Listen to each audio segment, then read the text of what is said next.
Trava-se neste parlamento, desde o início desta legislatura, uma verdadeira guerra não apenas contra o governo que está no poder, que tem à frente o PT, mas, eu diria, contra o próprio Estado brasileiro.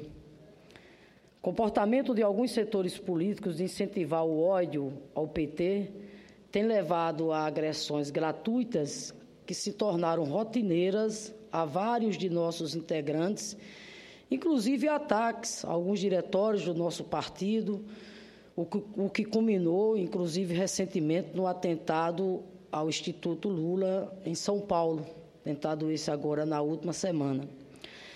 Eu quero aqui, senhor presidente, me associar, senador Paim, aos que têm expressado todo o seu sentimento de repúdio frente a esse atentado ao Instituto Lula, repito, que se deu em São Paulo agora no último fim de semana. Na verdade, mais do que o atentado a um partido, trata-se de um verdadeiro atentado à democracia. Em qualquer país, lançar uma bomba de confecção caseira ou não, na sede de um instituto onde trabalha um ex-presidente da República, seria visto como um grave ato terrorista. Mas a imprensa, aliás, boa parte dela, e infelizmente mesmo boa parte dos políticos preferiu ver o ato como mais uma manifestação popular de insatisfação sem maior gravidade. Cabe a nós, parlamentares conscientes, alertar para o fato que o incentivo ao desrespeito às instituições democráticas deste país está colocando em risco o futuro desta nação. Não podemos deixar que interesses individuais prevaleçam em detrimento dos interesses coletivos. Sob o pretexto de se enfrentar a corrupção, a violência e os problemas na área econômica, alguns setores políticos que não se cansam de flertar com as teses golpistas têm incentivado uma postura que, longe de contribuir para retomar o desenvolvimento do país, vem servindo, isto sim, para ampliar mais ainda a crise econômica e, ao mesmo tempo, incentivar atos de violência contra instituições que participam da vida política do país.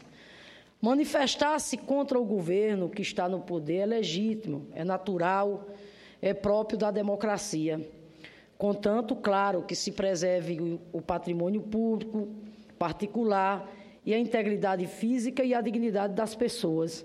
É extremamente essencial que se preserve a ordem democrática e se respeite as instituições, pois, se isso não for feito, corre-se um sério risco de enfraquecermos o Estado democrático de direito, conquistado com muita luta e sofrimento, e que é a base, exatamente, de nossa Constituição cidadã. Essa história nós já vimos, sofremos na carne e não queremos ver repetida. Não podemos deixar que pequenos grupos, munidos por desejo de vingança, ao defenderem interesses próprios, joguem por água abaixo conquistas sociais e direitos arduamente conquistados nos últimos anos e coloquem em risco o futuro do país.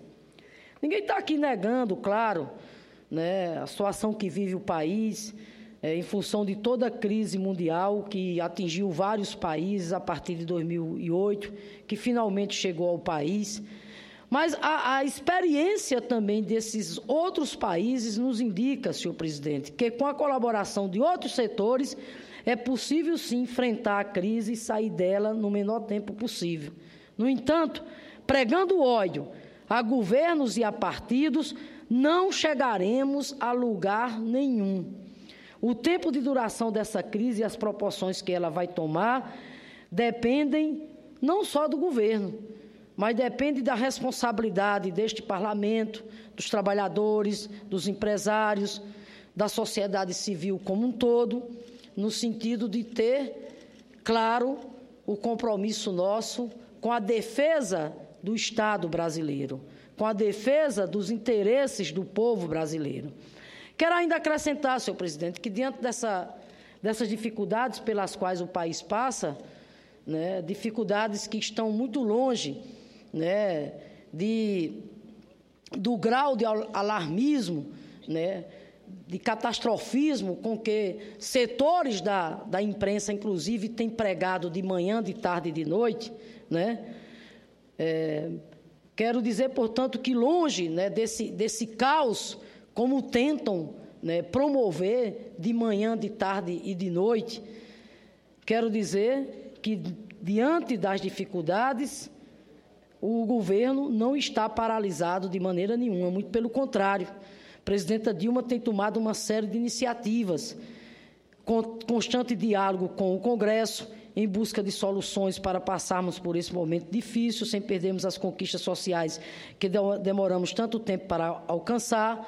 Dou aqui um exemplo da semana passada, quando ela reuniu-se com os governadores em busca de um pacto federativo de ajuda mútua que seja realista e compatível com a atual realidade do país.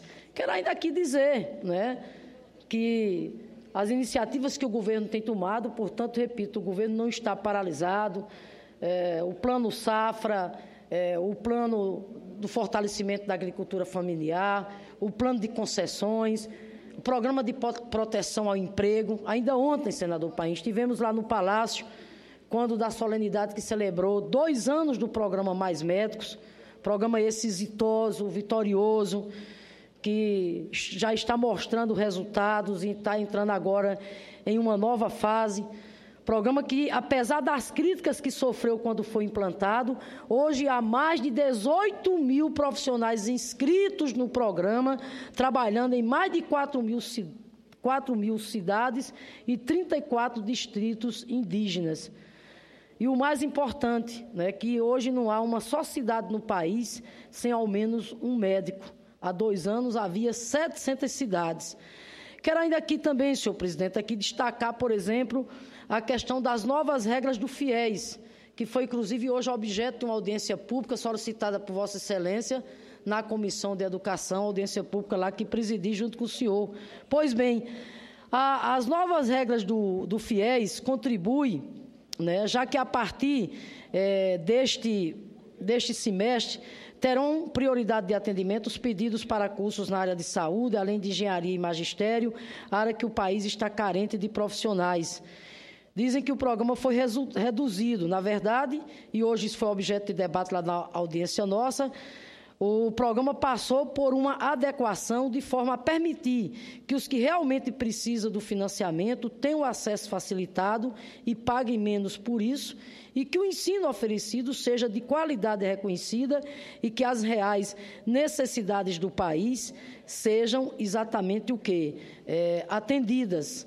Quero ainda aqui, senhor presidente, destacar os esforços que o governo vem fazendo, né, mesmo com contingenciamento na área da educação, mas para que nós não tenhamos cortes nesses programas de grande inclusão social no campo da educação, não só como o FIES, como o ProUni. Hoje mesmo nós discutimos também o Pronatec, que é um programa extremamente inovador, um programa que está possibilitando, né, que milhares de pessoas a ter acesso à formação, à qualificação profissional, possa exatamente o que se preparar melhor, né, para o ingresso no chamado mercado de trabalho. Portanto, senhores e senhoras senadoras, como falei anteriormente, o governo não está paralisado, mas o governo está trabalhando especialmente para manter as conquistas das classes sociais menos favorecidas. E a população brasileira pode e deve participar dessas decisões. Por isso que quero destacar aqui a iniciativa do governo federal ao criar a chamada plataforma Dialoga Brasil, por meio da qual usuários cadastrados participam de conversas com ministros e podem elaborar e apoiar propostas sobre 80 programas de governo nas mais diversas áreas, como educação, saúde, segurança pública e redução da pobreza.